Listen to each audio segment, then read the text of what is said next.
minutos, todos os dias. Em nome de Jesus, amém. Amém. Graças a Deus. Pode se assentar. Menos os papais. Os papais ficam em pé. Quero chamar a Ana Júlia aqui. A igreja quer dar uma lembrancinha, presentear os papais aqui presentes. Uma lembrancinha singela, uma caneca, um cappuccino. Acho que todo homem gosta, né? Se não gostar, acho difícil, mas passa para a mãe gosta ali, ó. Mas nós queremos presentear, a Ana Júlia vai estar levando, tá pondo a luvinha dela aqui. E para cada pai vai estar dando uma canequinha. Tem 2 cappuccinos, porque a ideia é você tomar um cappuccino com o seu filho ou com a sua filha, né? Você ter um momento de comunhão. Ela deu primeiro pro Gil, né? Foi esperto, entendi. O Gil estava reclamando, não estava ganhando nada, agora já ganhou. Que benção. Nós queremos ter um momento de oração também pelos pais. Desse propósito que Deus colocou, que é tão especial. Quem está de pé é pai, está recebendo.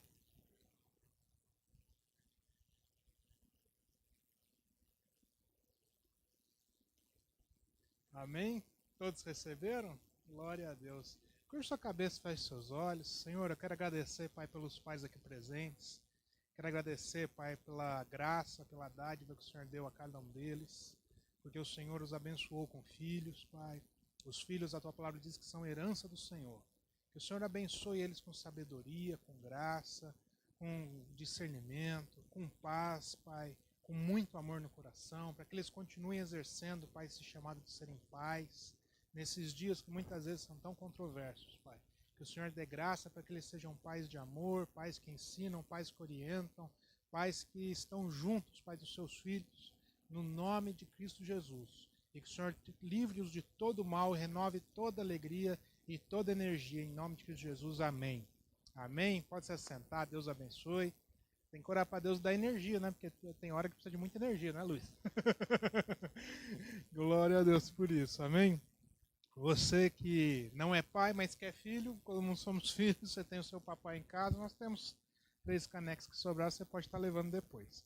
Amém, meus irmãos? Não poderia ser diferente. O tema da nossa mensagem de hoje é Deus Pai, o Deus Pai, amém?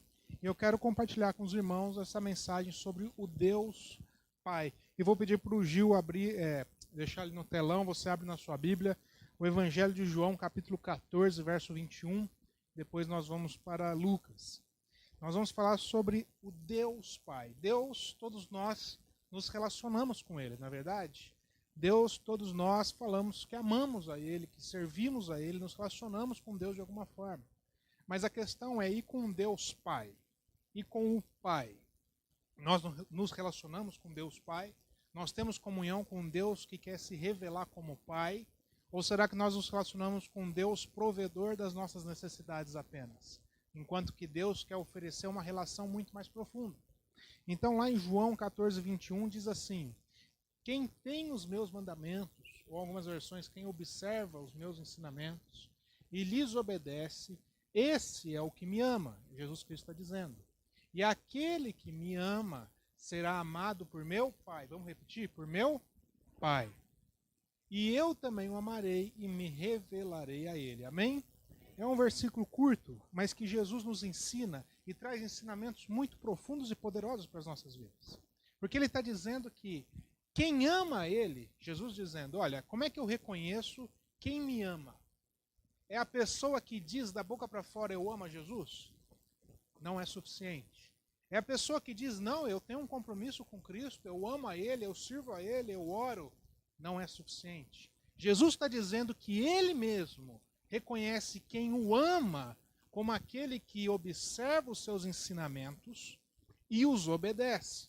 Aquele que aprende com Ele aquilo que Ele ensina e coloca em prática no dia a dia. Dessa forma, Ele reconhece que essa pessoa o ama. E essa pessoa será amada de meu, o que a gente repetiu? Pai. Jesus poderia ter dito, essa pessoa será amada de Deus. Não poderia? Jesus poderia ter dito, essa pessoa será amada do Criador. Mas ele utilizou uma palavra muito poderosa. Ele disse que essa pessoa será amada do Deus Pai.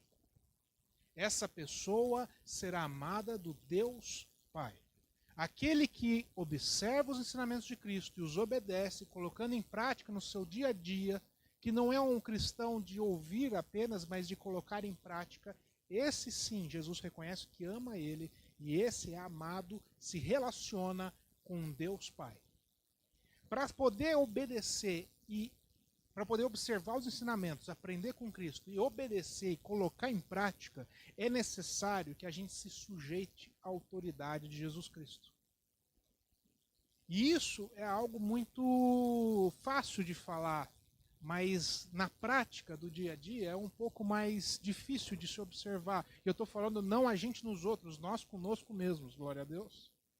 Nós temos que prestar conta das nossas vidas a Deus, não da vida dos outros, não é verdade? Nós somos chamados para prestar conta das nossas vidas, não para dar consultoria da vida alheia. E nós precisamos aprender a nos sujeitarmos à autoridade de Jesus Cristo na nossa vida. Porque muitos participam do mesmo ambiente de Jesus, assim como muitos participavam do mesmo ambiente de Jesus Cristo. Jesus, por onde ele passava, tinha os seus discípulos e tinha também uma grande multidão, não é o que a Bíblia fala? Além de nós termos uma grande multidão, no meio dos 12 discípulos, nós tínhamos o próprio Judas, que veio, infelizmente, e traiu a Cristo. Muitos participavam do mesmo ambiente e desfrutavam da mesma comunhão com Jesus. Da mesma forma que hoje, muitos participam do mesmo ambiente e desfrutam de uma comunhão com Jesus, por meio dos cultos, seja presencial, seja no online, por meio da leitura bíblica, por meio de uma oração que faz. Quando dizem eu amo a Jesus, muitos participam desse ambiente mesmo, do mesmo ambiente que Jesus e desfrutam de uma comunhão com Jesus. Mas não observam e obedecem os ensinamentos de Cristo. Mas não se sujeitam à autoridade de Cristo Jesus sobre suas vidas. E porque não se sujeitam à autoridade de Cristo Jesus nas suas vidas, negociam os princípios e os ensinamentos bíblicos diante das necessidades da carne. Porque não se sujeitam à autoridade de Cristo Jesus em suas vidas de modo integral, negociam os planos que Deus tem para suas vidas pelos seus próprios planos, pela ilusão de acreditar que tem a sua vida sob o seu controle e que os seus planos são melhores, maiores e mais prazerosos do que os planos que o próprio Pai desenhou para as suas vidas. Quem está entendendo isso daqui? Então, muitas vezes, nós negociamos aquilo que Deus já planejou e projetou e já desenhou para as nossas vidas, porque nós não temos nos sujeitado à autoridade de Cristo Jesus. Estamos compreendendo isso? Existe uma diferença muito grande quando nós nos relacionamos com uma pessoa e nos sujeitamos a ela. Por isso que a Bíblia diz que nós devemos nos sujeitar uns aos outros. A Bíblia diz que na relação da comunhão, só é possível haver comunhão se um se sujeita ao outro em amor. Num ambiente onde tem muitas pessoas, mas elas não se sujeitam uns aos outros em amor, não é uma comunhão, é uma aglomeração de pessoas. Então, se você vai num show de um cantor, quando podia ter antes da pandemia, você não tinha uma comunhão, você tinha uma aglomeração. Porque está todo mundo ali, mas ninguém se sujeita um ao outro. Agora, o que define uma comunhão dos irmãos, que a Bíblia diz que é na comunhão dos irmãos que Deus ordena a sua bênção, é justamente quando nós aprendemos em amor nos sujeitarmos uns aos outros. Estamos entendendo isso daqui, meus irmãos? Quem não se sujeita uns aos outros, como é que vai se sujeitar a Cristo Jesus? Se eu não sou capaz de me sujeitar ao meu irmão que eu vejo, que eu converso, que eu tenho uma relação, como que eu vou ser capaz de me sujeitar a Cristo Jesus, que eu sirvo, adoro pela minha fé? Então, o que vai diferenciar um cristão verdadeiro de um religioso é aquele que se sujeita a Cristo Jesus. É aqui que entra a religiosidade dentro da igreja, dentro da comunhão. É aqui que entra o perigo de nós, sem percebermos, meus irmãos, porque essa palavra é para mim, é para você, nós temos traços de religiosidade nas nossas vidas, mesmo sem perceber. Se alguém perguntar, você é um religioso ou você é um cristão autêntico? Todos nós vamos dizer, nós somos cristãos autênticos, não sou um religioso. mas talvez seja necessário nós fazermos uma análise mais criteriosa e crítica das nossas vidas, porque de repente tem áreas das nossas vidas que nós não estamos nos sujeitando integralmente à autoridade de Cristo a nós. Que nós não temos observado os ensinamentos de Cristo e os colocado em prática no dia a dia, de forma que nós não temos nos sujeitado à sua autoridade. O que vai definir a religiosidade é justamente essa diferença que existe entre um religioso e aquele que é filho. Aquele que se relaciona com Deus Pai e aquele que se relaciona apenas com um provedor de suas necessidades. Porque querem muito o contato com Jesus, mas muito pouco o contato com Cristo, que morreu na cruz. Querem muito o contato com Jesus, que pode operar um milagre, que pode operar uma dádiva, uma graça, uma intervenção divina, mas querem muito pouco contato com Cristo, que foi fiel e obediente até a morte de cruz, para poder trazer salvação para as nossas vidas. Quem está entendendo isso?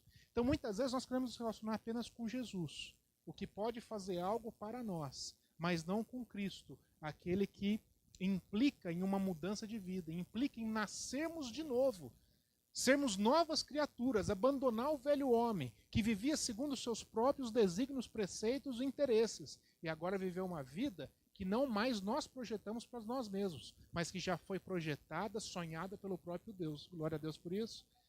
E é isso que vai definir como nós nos sujeitamos à autoridade de Cristo. Então, abra sua Bíblia agora, lá no Evangelho de Lucas, capítulo 15, versos 11 a 32. Você já conhece essa passagem, você já conhece essa história.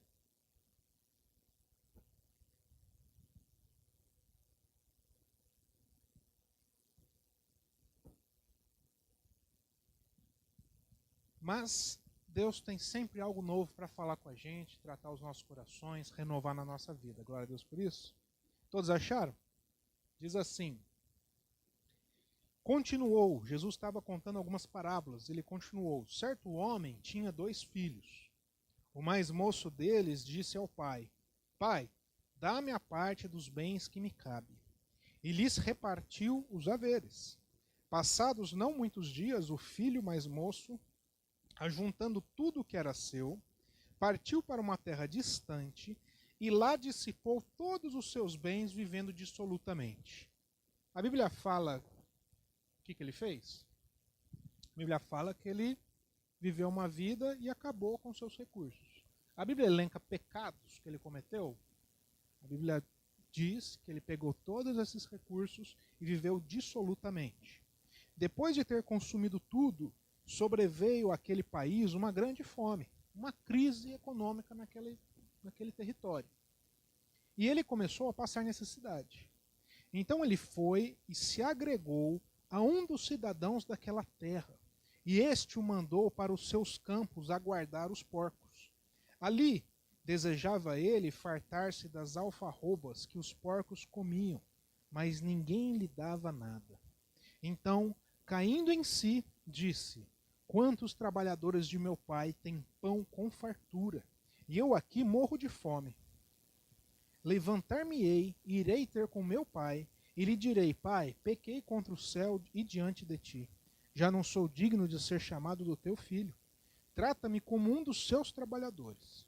E levantando-se foi para o seu pai. Vinha ele ainda longe quando seu pai o avistou, e compadecido dele, correndo, o abraçou e o beijou. E o filho lhe disse: Pai, pequei contra o céu e diante de ti. Já não sou digno de ser chamado de teu filho. O pai, porém, disse aos seus servos: trazei depressa a melhor roupa, vestiu, ponde-lhe um anel no dedo e sandálias nos pés. Trazei também e matai o novilho cevado. Comamos e regozijamo-nos, porque este meu filho estava morto e reviveu. Estava perdido e foi achado. E começaram a regozijar-se. Ora, o filho mais velho estivera no campo, e quando voltava, ao aproximar-se da casa, ouviu a música e as danças. Podia ter acabado aqui, né? A parábola, está tudo legal, mas sempre tem um drama na história, né? Chamou um dos criados e perguntou-lhe que era aquilo. E ele lhe informou: veio teu irmão e teu pai mandou matar o novilho cevado, porque o recuperou com saúde. Ele se indignou e não queria entrar. Saindo, porém, o pai procurava conciliá-lo. Mas ele respondeu a seu pai: há tantos anos que te sirvo sem jamais transgredir uma ordem tua, e nunca me deste um cabrito sequer para alegrar-me com os meus amigos. Vindo, porém, este filho, que desperdiçou os teus bens com meretrizes, tu mandaste matar para ele o novilho cevado. Estava escrito que ele tinha gastado dinheiro com meretrizes? Olha onde é que estava a mente desse filho que ficou na casa do pai. Então lhe respondeu o pai: meu filho, tu sempre estás comigo. Tudo que é meu é teu. Entretanto, era preciso que nos regozijássemos e nos alegrássemos, porque este teu irmão estava morto e reviveu, estava perdido e foi achado. Amém? Irmãos, aqui você já conhece, todos aqui já ouviram falar dessa parábola, não é verdade? Você já conhece, eu poderia ministrar sobre coisas até repetidas e não tem problema nenhum sobre isso, mas Deus me incomodou sobre alguns aspectos e eu vou tratar apenas sobre esses aspectos. Aqui nessa história, nós temos, a princípio, 2 filhos com o pai, não é verdade? A princípio, nós temos 2 filhos no mesmo ambiente. Assim como na igreja, nas igrejas, em modo geral, nós temos o quê? Todos são filhos. Então aqui nessa história, a princípio, todo é filho, e a princípio nas igrejas nós também temos vários filhos e filhas do Senhor. Porém, a Bíblia diz que o Senhor conhece os nossos corações. A Bíblia diz que existe uma diferença, apesar da semelhança a olho nu entre o joio e o trigo, Deus conhece a identidade e a natureza de cada um. Ou seja, aqueles que nasceram de novo, que morreram para a carne, para o velho homem, para a velha mulher, e nasceram de novo em Cristo Jesus, e têm uma nova identidade em Cristo. E aqueles que não nasceram, aqueles que estão apenas no mesmo ambiente buscando a Jesus e não querem compromisso com Cristo. A diferença entre o joio e o trigo a olho nu, o homem não consegue discernir. Mas quando você amassa os dois, o joio não tem nada dentro, mas o trigo tem várias sementes.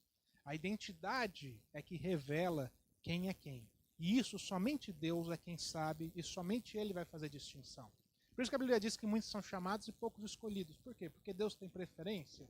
A Bíblia fala que Deus não faz acepção de pessoas. É porque Deus conhece a nossa identidade, conhece a nossa natureza. É por isso que poucos são escolhidos, porque poucos querem o Cristo. Não apenas Jesus, mas o Cristo também em suas vidas. E nós vemos aqui que os 2 eram filhos a princípio. Nós vimos aqui que os 2 desfrutavam do mesmo ambiente, viviam na mesma casa e se relacionavam, porém, com Deus, que esse pai aqui representa Deus, de maneira diferente. E a gente aprende dessa história, entre várias coisas que a gente pode aprender que Deus nos ensina, que não basta estar no mesmo ambiente, que não basta estar no mesmo ambiente de comunhão com Jesus. Não basta apenas estar no ambiente hoje do culto, seja presencial, seja online. Não basta apenas fazer a leitura bíblica na sua casa. Não basta apenas orar. Não basta apenas dizer que você ama Jesus. Por quê, Bruno? Porque isso o religioso também faz. Essas coisas todas um religioso também faz. Essas coisas todas quem busca apenas Jesus também faz. Essas coisas todas o joio também pratica. Os 2 estavam desfrutando do mesmo ambiente, da mesma comunhão. O que vai diferenciar é aquele que se sujeita à autoridade de Jesus Cristo.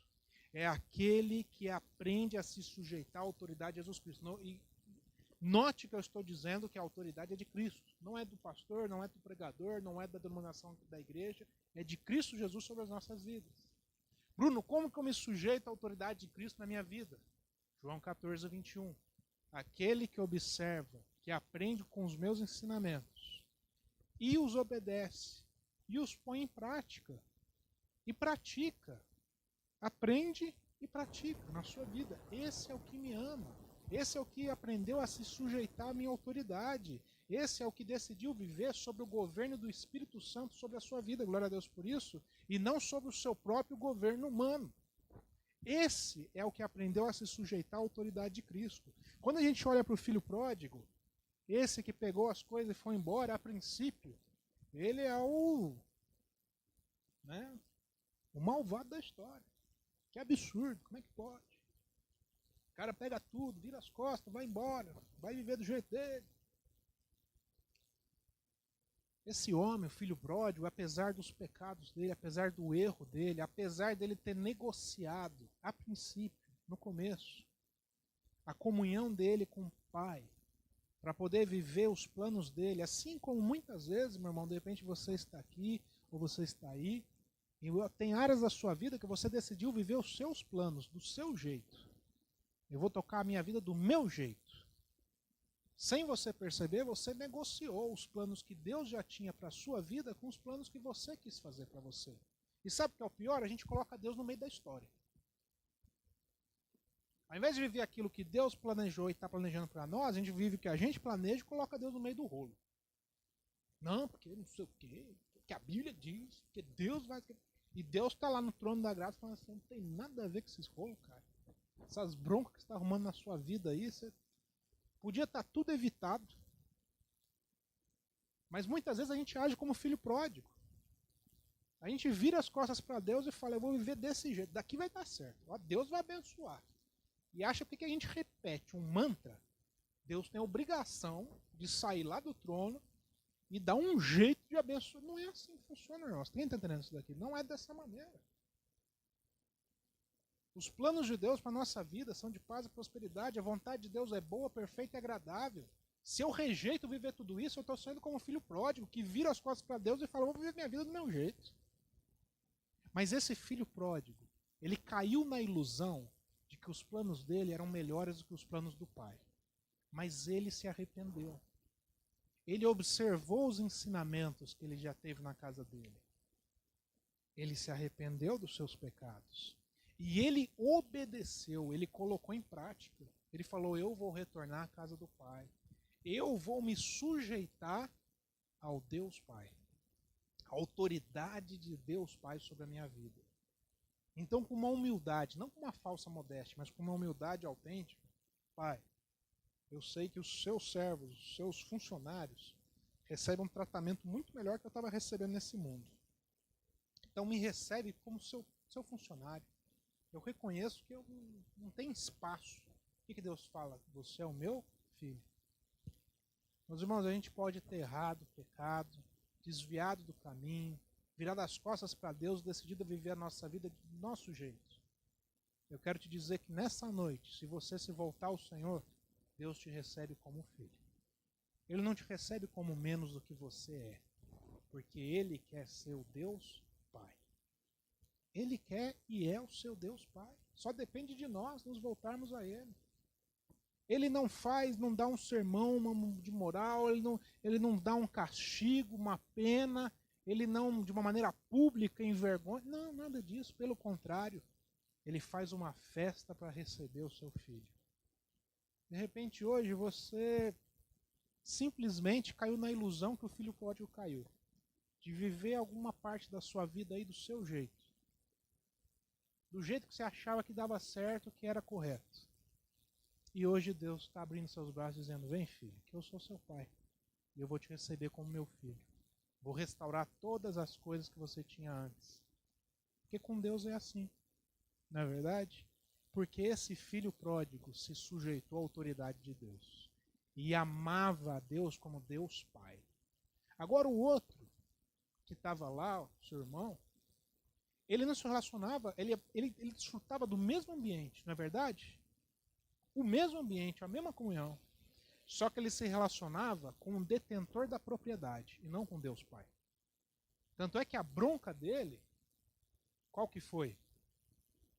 Pô, o cara pegou parte da herança, então nós já temos menos recursos e menos bens. Foi lá, gastou tudo e agora voltou. Aí você pega um novilho e dá para ele. Novilho é dinheiro. Você pega um gado bom, quanto de dinheiro dá para fazer num gado? Aí você pega e bota na mão do cara. Faz um churrasco.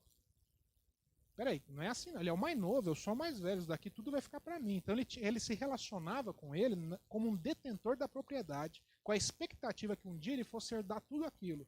E ele queria ter quanto mais melhor. Estamos entendendo a diferença da motivação da relação? Hora nenhuma ele se relaciona com Deus Pai. Ele se relaciona com o detentor da propriedade. E essa é a diferença do religioso. que busca Jesus, detentor de todo o poder, para poder fazer algo que possa suprir alguma carência na sua vida, mas que não quer buscar Cristo, que pode transformar por completo a sua vida. Porque isso exige um pouco de renúncia na nossa vida. Estamos entendendo isso? Mas o Senhor quer de nós hoje essa quebra total da religiosidade. De pessoas que estejam dispostas a se sujeitar à autoridade de Cristo na sua vida e ao governo do Espírito Santo, na certeza daquilo que Romanos 8:28 diz, que todas as coisas cooperam para o bem daqueles que amam a Deus. Vamos repetir isso? Que amam, mais forte, que amam a Deus. O que João 14:21 diz? Que aquele que me ama é aquele que observa os meus ensinamentos e os obedece. Aquele que aprende comigo e coloca em prática. Esse é o que me ama e esse é o que é amado de meu Pai. Esse é o que se relaciona com Deus Pai.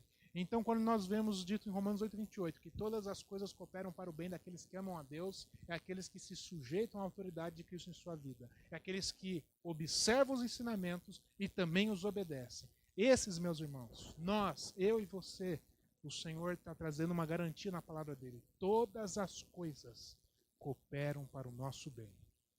Muitas vezes não vão cooperar para o nosso conforto. Muitas vezes situações podem ser desconfortáveis, mas saiba que é para o nosso bem.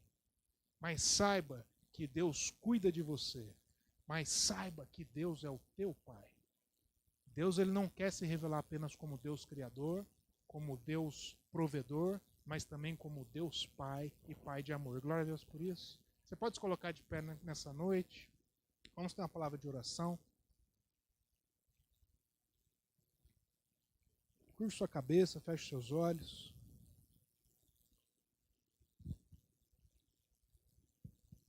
Senhor, nós queremos te agradecer, Pai, pela tua palavra. Que a tua palavra é santa, a tua palavra é verdadeira, a tua palavra é vida para nós, Pai. Muitas vezes, quando nós estamos vivendo as nossas vidas do nosso próprio jeito, segundo os nossos próprios achismos, é a tua palavra que é como uma bússola que mostra para nós, nos dá um norte, nos dá uma direção. A tua palavra é salvação para nós. Nós pedimos perdão pelos nossos pecados, Pai, porque muitas vezes, sem querer, sem perceber, ou até mesmo intencionalmente, nós negociamos os teus ensinamentos para viver temporariamente na carnalidade. Muitas vezes, Pai, nós caímos na ilusão de viver os nossos próprios desígnios, os nossos próprios projetos, os nossos próprios sonhos, virando as costas para o Senhor como o filho pródigo fez. Ao invés de viver aquilo que o Pai já tinha projetado, foi viver aquilo que Ele achou que era bom para si. Pai, muitas vezes nós fazemos o mesmo com o Senhor. Mas nessa noite, Pai, nós queremos nos voltar a Ti. Na certeza que o Senhor sempre nos recebe como filhos do Senhor. Na certeza que o Senhor sempre está se revelando como Deus Pai. Deus, nós queremos, Pai, estar na comunhão do Senhor. Nós queremos, Pai, estar nesse ambiente de paternidade, onde em Ti nós encontramos um Pai que nos ama, que nos protege, que provê as nossas necessidades, que traz, Senhor, nos nossos corações a transformação necessária no nosso caráter, que aperfeiçoa a nossa mente, aperfeiçoa os nossos corações, para que nós possamos lidar com as nossas emoções de maneira madura, como homens e mulheres do Senhor. Deus, Pai, nos capacita, Pai, que a Tua obra redentora que o Senhor iniciou nas nossas vidas, o Senhor, a Tua palavra diz que é fiel para completá-la até o fim. E nós queremos, Pai, ser transformados diariamente por essa relação de paternidade que o Senhor estabeleceu conosco. Deus, que a Tua paz reine nos nossos corações, que o Teu amor esteja presente nas nossas vidas, nas nossas famílias, que a Tua alegria, Pai, não se afaste dos nossos dias, Pai. Alegria, Pai, mesmo nos dias difíceis e nos dias maus, alegria de saber que nós não estamos sozinhos e desamparados, que nós não somos órfãos nesse mundo, mas que nós temos um Pai que nos ama, um Deus que é Pai e que nos acolhe a todo momento. É a nossa oração em nome de Cristo Jesus. Quem concorda, diga amém. Amém? Glória a Deus por isso. Você pode dar uma salva de palmas para Jesus? Amém. Glória a Deus. Meus irmãos, ainda de pé, vou chamar o pastor Luiz aqui para abençoar a gente, dar a bênção final. O pastor Michel e a pastora Rose não estão aqui hoje, porque eles estão lá na congregação de Conceição das Alagoas, ministrando, levando a ceia e compartilhando a comunhão com os irmãos. Mas domingo que vem